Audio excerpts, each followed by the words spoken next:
ये कहानी बिहार के एक पुराने शहर दरियापुर की है। यहाँ हर रविवार को लगने वाली एक छोटी सी संडे मार्केट होती थी। इसी हाट से थोड़ा बाहर निकलकर एक मोमोज का ठेला लगता था, जिसको विभा और उसका पति मोहन हमेशा आते जाते देखा करते थे। लेकिन कभी दोनों ने रुककर उस पर खाने का नहीं सोचा। इस औरत को देखकर तो लगता है जैसे कितने पैसे वाली होगी और बेचती मोमोज है। किसी किसी का मन करता है ऐसे काम करने का। जरूरी नहीं है कि पैसा नहीं है तो ही ये काम किया जाए। हाँ, वही मैं भी सोचूं। मार्केट अंदर है तो ये मार्केट से हटकर क्यों मोमोज बेचती है? इसको तो कॉलेज या स्कूल के बाहर बेचना चाहिए ये सब। छोड़ो, हमें क्या। और तुम भी क्या क्या सोचने लग जाती हो किसी के बारे में भी। चलो बैठो, घर चलते हैं। वो दोनों बाइक पर बैठ जाते हैं, लेकिन विभा मोहन के साथ बैठ तो जाती है, लेकिन उसकी नजर उस स्टॉल पर ही रहती है। वो ये सब ध्यान नहीं देती। मोहन समझ जाता है, बड़ी अजीब औरत है, जाने क्यों यहाँ ठेला लगाती है। और अगर पैसे वाली भी होगी तो कितने पैसे होंगे इसके पास? अब उसके बारे में सोचना बंद करके बताओगी क्या खाना है? चाउमीन ही खिला दो। और मैं नहीं सोच रही उसके बारे में। विभा के दिमाग में फिर भी वो लड़की आ ही रही होती है। रात को मोहन तो सो जाता है, लेकिन विभा मन ही मन सोच रही होती, कुछ तो बात है, कोई फायदा तो जरूर होगा उस लड़की को, तभी तो वो वहाँ मोमोज लगाती है। हमेशा लाल लिपस्टिक फैंसी कपड़ों में खड़ी रहती है। ऐसे कौन मोमोज बेचता है? क्या वो कुछ अलग डालती होगी अपने मोमोज में? अब सो भी जाओ विभा, कब तक सोचना है मोमोज के बारे में? अरे नहीं, मैं वो नहीं सोच रही हूँ। दोनों सो जाते हैं। कुछ दिनों बाद विभा गर्भवती हो जाती है। दोनों बहुत खुश हो जाते हैं। मोहन अपनी बीवी से बहुत प्यार करता है। मेरा ऐसी हालत में कुछ कुछ खाने का जी हो रहा है, क्या करूं? अरे ये क्या सोचना, मैं हूँ तो मुझे बताओ क्या खाना है। विभा मोहन को रोज कुछ लाने को कहती है और मोहन वो लेकर भी आता है। एक दिन की बात है, विभा की तबीयत कुछ ठीक नहीं थी। सुनिए, आज मेरा खाना बनाने का बिल्कुल मन नहीं है। क्या आप आज बाहर खा लेंगे और रात में ऑफिस से आते समय कुछ लेते आना? हाँ कोई बात नहीं, तुम आराम करो, मेरी फिक्र मत करो, बस बताओ तुम क्या खाओगी। हाँ, सही बोलूं तो मुझे उस औरत के ठेले वाले मोमोज खाने हैं। बस इतनी सी बात, मैं आज लेते हुए आऊंगा। तुम बस हुक्म किया करो मैडम, तुम्हारा नौकर हमेशा तुम्हारे लिए हाजिर है। क्या आप भी मेरे नौकर थोड़ी हैं? वो तो आज पता नहीं क्यों बस मन हुआ ये सोचकर कि वो अपने मोमोज में आखिर ऐसा क्या डालती है, क्या पता कुछ अलग स्वाद हो। मोहन विभा की ऐसी बात सुनकर जोर से हंस पड़ा और विभा से विदा लेकर ऑफिस चला गया। ऑफिस से आते समय उसको मोमोज का ठेला दिखाई दिया। क्योंकि विभा प्रेग्नेंट थी तो मोहन लंच लेकर भी नहीं गया था। उसको भी बहुत तेज भूख लगी थी। क्यों ना जब तक ये मोमोज बनाएगी तब तक खा लिया जाए। एक काम करता हूँ, एक प्लेट यहाँ खा लेता हूँ, बाकी विभा के साथ खा लूंगा, इससे विभा को भी अच्छा लगेगा।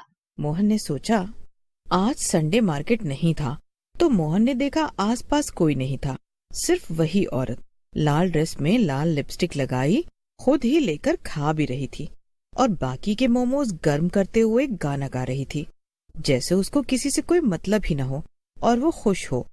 तभी मोहन ने धीरे से हिचकते हुए कहा, एक प्लेट कितने का देती हैं आप? मोहन को अपने पास खड़ा देखकर वो घबरा गई और जल्दी से प्लेट नीचे रखकर बोली, 1 प्लेट 60 की आती है और उसमें 12 मोमोज होते हैं। ठेला देखकर तो लगा था मानो कितना ही महंगा देती होगी, लेकिन ये तो बहुत सस्ता है। ठीक है, तो 2 प्लेट आप पैक कर दीजिए घर ले जाने को, और हाफ प्लेट आप हमको अभी खाने के लिए दे दीजिए। मैं 2 प्लेट तो पैक कर देती हूँ, साथ में 1 प्लेट ही आपको खाने को दे देती हूँ। आज आप मेरे पहले ग्राहक हो तो हाफ प्लेट मेरी तरफ से मुफ्त। मोहन लड़की की बात सुनकर खुश हो जाता है। लड़की फिर से गाना गाने लग जाती है। हवा तेज हो जाती है। मोहन अपना फोन निकालता है, लेकिन उसमें बिल्कुल नेटवर्क नहीं होता। लेकिन लड़की, गुमनाम है कोई, बदनाम है कोई, मोहन उसका गाना सुनकर उससे पूछता। यहाँ 1-2 महीने पहले एक लड़की ने 2 आदमी को मार दिया था। मोहन को लड़की की ये बात बहुत अजीब लगती है, लेकिन वो सोचता है जल्दी से मोमोज खाकर घर चलता हूँ विभा के पास। ये रहे सर आपके गर्मा गर्म मोमोज, वो भी फुल प्लेट।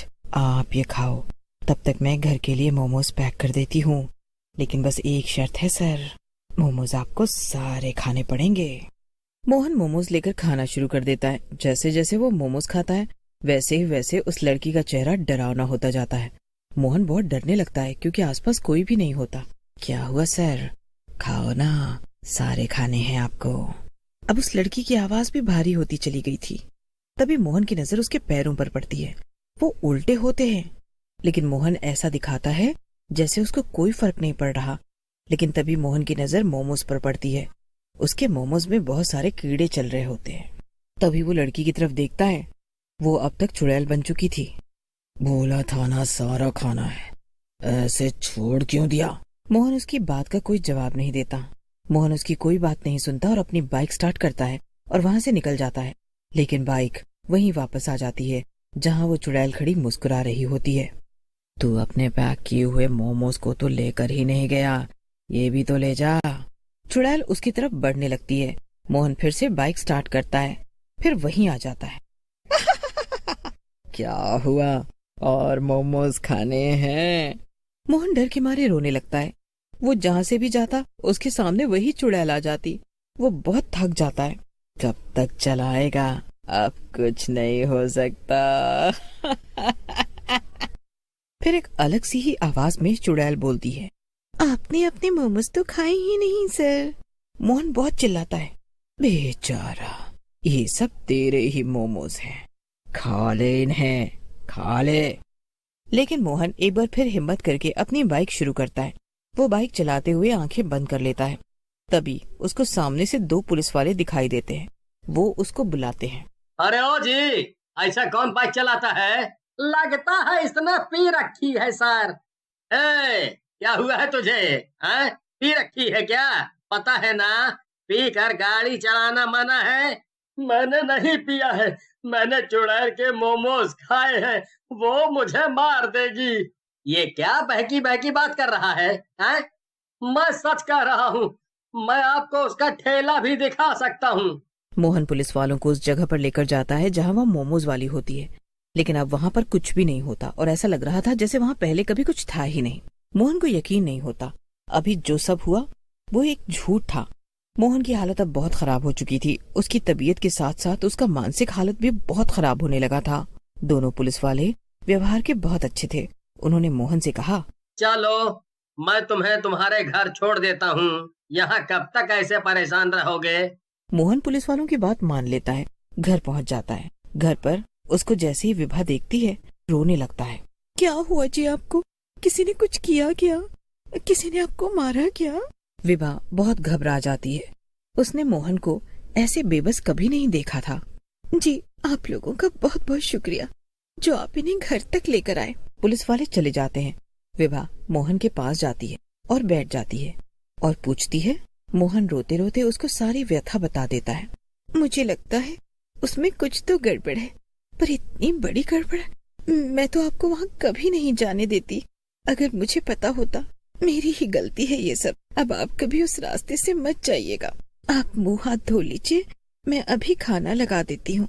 मैंने मैगी बनाई है, आज वही खा लेते हैं। कल से मैं घर पर ही खाना बना लूंगी। मोहन उठकर अपने वॉशरूम में चला जाता है। मुंह धोते हुए उसकी नजर शीशे पर पड़ती है। शीशे पर खून से लिखा होता है, सर आपने पूरे मोमोज नहीं खाए हैं ना? मोहन की नजर एकदम से विभा की लाश पर पड़ती है, जिसको देखकर मोहन को हार्ट अटैक आ जाता है और वो भी मर जाता है। चुड़ैल का मकसद अब पूरा हो जाता है और वो जोर जोर से